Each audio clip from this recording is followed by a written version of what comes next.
It is day 7 of the Israel-Iran conflict. 7 days since the first missiles flew. What began as missile strikes has turned into direct hits. There are strikes on cities, strikes on hospitals and military bases, and even on nuclear facilities. This morning, Tehran launched a wave of strikes on Israel. It was the largest missile barrage in 48 hours. The missiles penetrated Israel air defenses, hitting a lot of civilian areas, especially in south and central Israel. The most significant impact was on a hospital, the Soroka Medical Center in Beersheba, which is a city in the south of Israel. It took a direct hit from an Iranian missile. Soroka Medical Center was treating wounded Israeli soldiers, especially those wounded in Gaza. No deaths have been reported, but several people were injured. This morning, an Iranian ballistic missile directly hit the Soroka hospital in Beersheba. This hospital serves over 1 million Israelis, including Bedouins, Jews, Christians, and Arabs alike. Iran targeting civilian centers with ballistic missiles is no surprise for us. For Israel, this is a red line. The government calls it a criminal strike, saying Iran deliberately targeted a medical facility.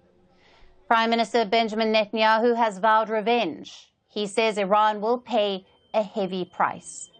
Sometimes to go to war in order to hit hard at the head of the snake, the head of the empire of evil, their heads, those who decided to launch, those who decided to run to a nuclear program to annihilate this place, those who decided to spread havoc and terror all over the world.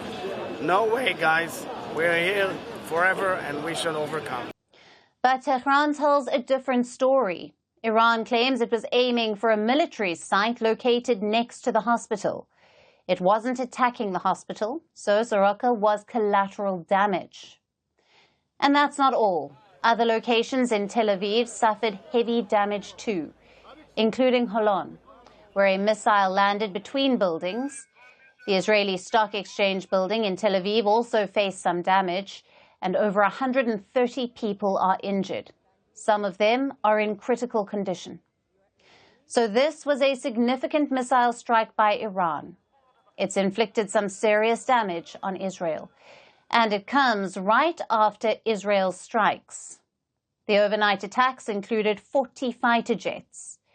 Israel targeted 2 nuclear sites in Iran, the Natanz nuclear facility and the nuclear reactor in Iraq.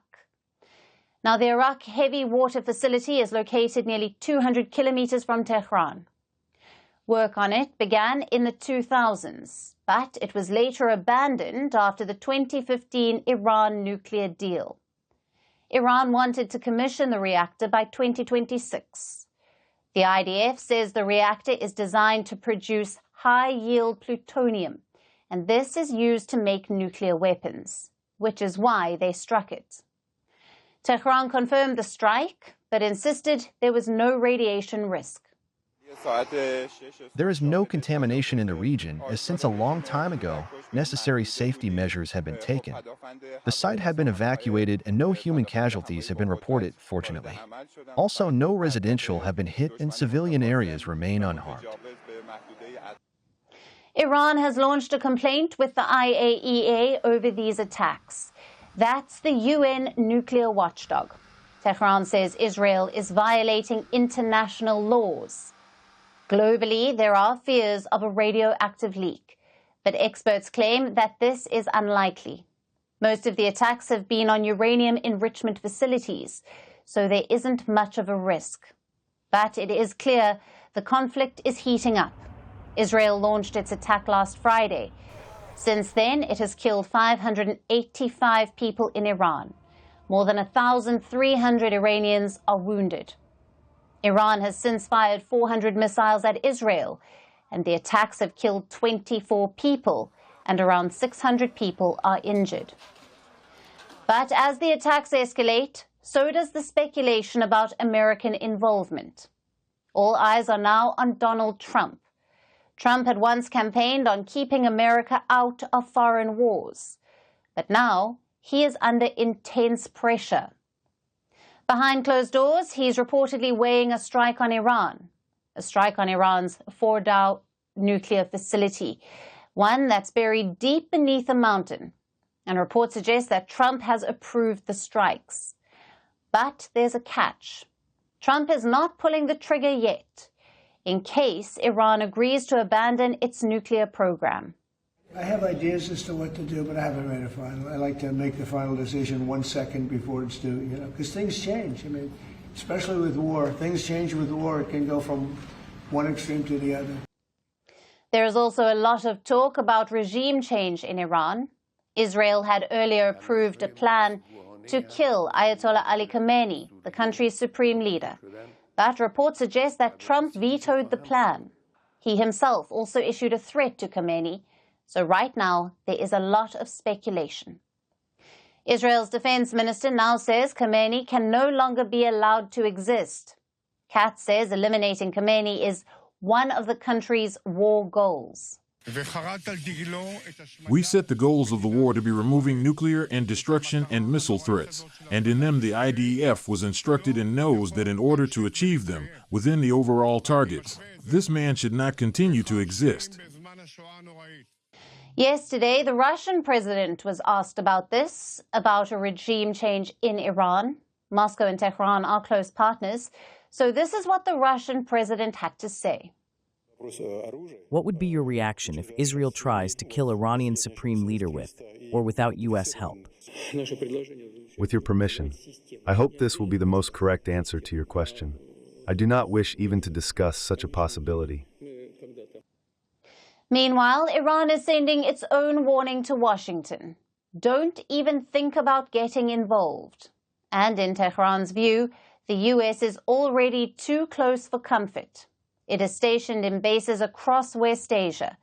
Around 40,000 to 50,000 troops are in the region. The U.S. Embassy in Doha is now on high alert. Access to Qatar's Al Udeid air base has been restricted. So the message is very clear. Things could get messy very fast. What started as targeted strikes now looks like a war without rules. Each side is pushing a little further, testing red lines. And as the missiles keep flying, the question is, will the U.S. join the fight? The answers may be days or just a missile away. Firstpost now available in 9 languages on YouTube.